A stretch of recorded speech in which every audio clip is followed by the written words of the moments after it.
Going live. Oh, we're going really slow. Hey, we're live. Jerry, what are you doing? There goes the dog. Hey, good morning. 5 a.m. Mester Scrum.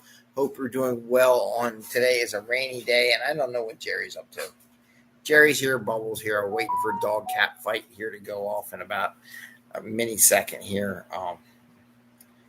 You got to turn off your cell phone when you go live on record this thing. Anyway, today I want to talk about leadership confidence. Watching my daughter's softball championship game yesterday, and she's a kid, but they seemed really off yesterday. And I was reflecting on something that the coach mentioned to me before the game on the way out, that he was really nervous, and I wonder if that nervousness got into the team. And not saying it was the only cause, but there was just they seemed like they didn't know what they were doing, and they were off centered and stuff like that. So. But I was reflecting on a Scrum Master that Scrum Masters have to be confident in what they do. And like within 5 seconds, they don't have to go to Kanban or some other system or leave what they're doing because they don't have enough confidence in what they're doing. So talk about that today, confidence in what you're doing. And this is 5 a.m. Mester Scrum Show, and I am Greg Mester, Scrum Master and Agile Coach. And this is a bubble cat where we get clicks. Yeah, this is Big Bob's. She was sound asleep, and then I just woke her up. I'm such a mean person. Anyway, so here at the 5 a.m. Mester Scrum Show, we talk about tactical and practical ideas, things that affect you and your team, getting value to your customer, not working crazy hours there, and trying to get you home and have some fun. Like tormenting a kitty cat. Yeah, I got to torment the cat, and there's a dog there who's very jealous because the cat's up here. But I don't know what he wants. But he's afraid of the lightning and thunder that's going on outside right now. So he's in here with me.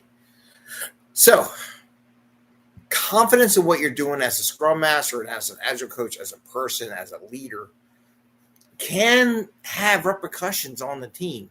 Like I said last night, watching my daughter's softball team go through the championship game. They're one game out. And they lost to the best team. I mean, they lost the game, but they lost to one of the best teams in the field. So I'm like, you can't. I mean, if they would have lost last week's game, then I'd be upset. But they lost to a better team that has a bunch of traveling players on it all. But the coach said to me he was really nervous about the game, and I was trying to give confidence. Like, what are you nervous about? I mean, you guys played good all year. Everything's good. Just play the way you play. You've been playing. You're undefeated through the season, and there's nothing. You should just play it that way. And then I watched the team. They were afraid of the ball. They weren't hitting the ball. They were scared to throw the ball. There was a lot of things going on, a lot of nervousness. Like they didn't want the ball coming. They didn't want that pressure. And I kind of wonder if the coach's nervousness and lack of confidence in themselves leaked out into the field. And I would say the same goes to a Scrum team. When a Scrum Master doesn't have confidence in Scrum, doesn't have confidence in the process that they're building and how they build it.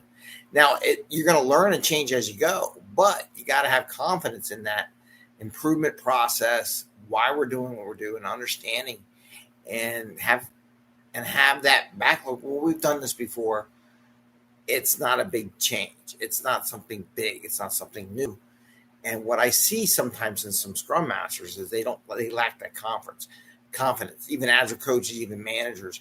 It's like, well, we'll start with Scrum, and then we'll go to Kanban, and then we'll try something else. No, just pick it, go with it, learn it, become really good at it, and you'll do fine, whether you pick Scrum or Kanban. Don't pick one and say you're going to go to another one later on, because that's just going to screw everybody up. I even had years ago, I think I put on one of these shows where I was applying for a job as an enterprise coach, or was thinking about it. I called them and talked to them, because I thought it was really weird where the organization said they wanted to do less at first and then go to safe, right? I'm like, what the heck is that? Less is different from safe. It's a different way of setting everything up than safe is. They're both good. They both have their positives and minuses and stuff like that. But to have that lack of confidence in what they're going to do from the get-go is just going to set the teams off into a lack of confidence in how they're going to achieve their goals. So I just wanted to share that with you today. I got my Philly shirt. They are the Phillies. They won all their games. They got a medal, which is nice, but they didn't get the trophy. Some girls were upset. Other girls weren't. This was their first year. I mean, there were a lot of first-year girls playing the sport, got all the way up to the championship game. They did lose to the better team. They didn't get blown out, but they lost, right? But they played well. But again, I just noticed something where they seemed off last night. Even my wife were saying, yeah, just scared of the ball, scared of this, wasn't sure of themselves. And again, the leader, the coach, kind of seemed he was a little nervous too. So I wonder if the nervousness of the leadership leaked into the team. So again, same thing with Scrum Master, Agile coaches, leaders, managers, tech leads. You got to have confidence in yourself. You got to have confidence in what you're doing, confidence in the process, because really baseball is a process too.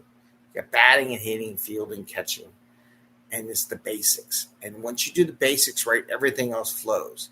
There's times when you're going to get really good hits, and there's times they're going to be just normal stuff.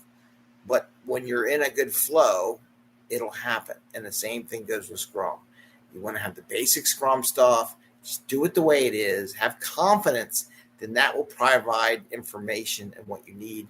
As you're tweaking, just like a game, you can tweak what is being said and how you want to bring it out and change it up a little bit to make it more productive. But if you don't have confidence in Scrum and you're going to be a Scrum Master, don't be a Scrum Master, because it's not going to be favorable to you nor the team. If you're saying, I'm going to be a Scrum Master, but I'm going to convert it to Kanban, or I'm going to be a Kanban, and then I'm going to go to Scrum, it's just not going to get the productivity that you want from the team. So with that, I just wanted to share that with you, just a little confidence thing that I saw, reflecting on how it affects Scrum teams, how it affects teams in general and different people around you.